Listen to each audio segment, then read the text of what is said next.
Group वालों से और सोशल मीडिया वालों से एक बात मैं आपको अभी से बता रहा हूँ, प्लीज़ इस बात को आपने फॉलो करना है। एक चीज़ ज़रूर अपने ध्यान में रखना है आप लोगों ने कि अगर शाह महमूद साहब की बेटी मुकाबले में आएगी तो हमने बेटी के बारे में कोई पोस्ट नहीं शेयर करनी, कभी भी उनको कभी कुछ नहीं कहना उसको।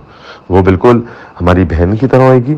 हमने जो भी बात करनी है शाह महमूद, उसकी कारकर्दगी, उसके बेटे की कारकर्दगी, जो 4 साल वो यहाँ पर रहे हैं, वो सिर्फ एक खाली जगह पुर करने के लिए ये बताना चाह रहे हैं कि हमारे पास घर की सीट है तो हम अपने घर में रखें और किसी और पर वो एतमाद नहीं कर रहे हैं। हमने कोई ना नाम लेना है ना कुछ करना है।